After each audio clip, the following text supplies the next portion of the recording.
Hey guys, EthDo here, and today I'm back with a new video. In today's video, I'm going to be showing you the mob bikes mod. Now that suggests, in fact, that the mobs won't move when you spawn them in, so that you can ride them, because that's what you're allowed to do. You can ride mobs that are new in the game, as well as those that are in there already. But actually that's not the case. Now these are proper mobs that will move around. None of them are hostile, apart from one, which I'll be going on to a little later. But that's only if you betray it. If you just don't hit it, it will still be friendly to you. And you can generally ride a lot of mobs. I think it's 14 in total that you can ride, some of which are, like I say, from just Minecraft in general. Others are new mobs which have been added in to just enhance the experience, I guess.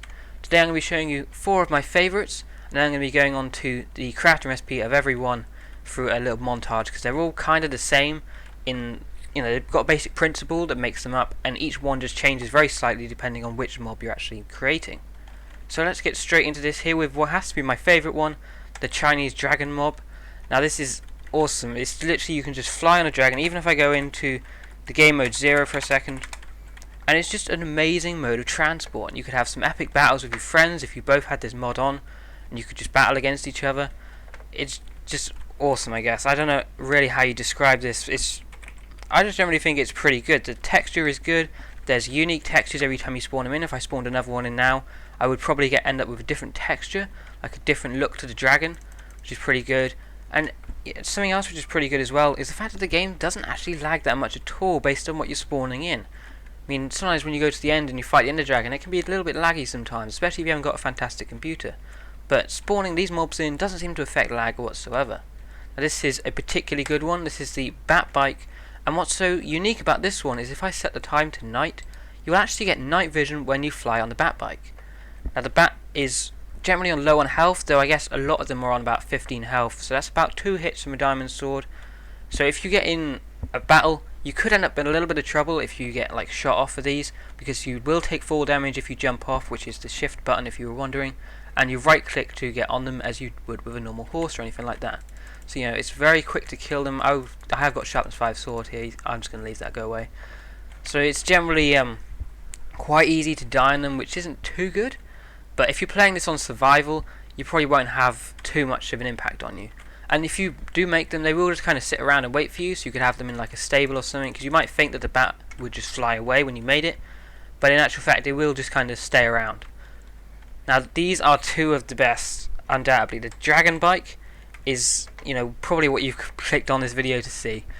It is literally the Ender Dragon that is flyable. Now it won't spit that purple stuff like it does on console or anything like that. It doesn't do that on PC anyway, but it does fly around like the dragon does. Let me just quickly get rid of the rain there. You get a lot of health with this one, 40 HP, which is a lot compared to the others, and you can just fly around on the Ender Dragon, which is pretty amazing. I mean, why they haven't added something like this into the vanilla? I have had so many comments of people saying that the Ender Dragon should be the Ender Dragon egg at the end of the game should be hatchable, so you can, I don't know, fly it around, have it as a pet or anything. And that's generally what you get with this one. It doesn't use the dragon egg, but you do have to go to the end to get this, because there's part of endstone is in the crafting recipe, and so you do have to have gone to there, and you basically just come back with your own dragon, which is pretty good. I can't really see any fault with this, and as well, I may as well just be able to sit there in that awesome pose, which is pretty good as well. But when it dies, it will actually do the cool explosion that it does. It's kind of glitching out a bit there. It does do the cool explosion.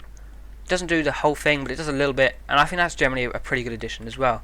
You'll also notice the fact that once I've planted some of these in survival, it has actually decreased their durability. Now these do actually have a certain durability, so you can actually use them more than once. So once you've made a dragon bike, in theory you could put 16 in, which is a little bit overpowered, but I guess you can only use 1 at any one time, so it doesn't really matter. You could have a whole stable's worth of dragons.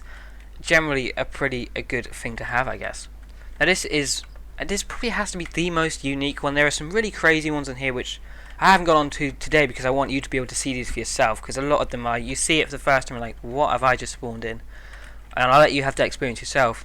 But this one I've got to show you. This is the Notch Bike, and the Notch Bike is literally it's just notch. It's actually got more health than the Ender Dragon, which is pretty crazy. But what is good about this one is it vomits apples as you walk around on it. Now, why this was added in, I don't know.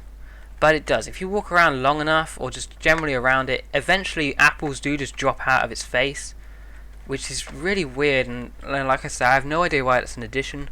Oh, it's not doing it now. It does genuinely drop apples. Oh, I think I picked. There we go. I got one there.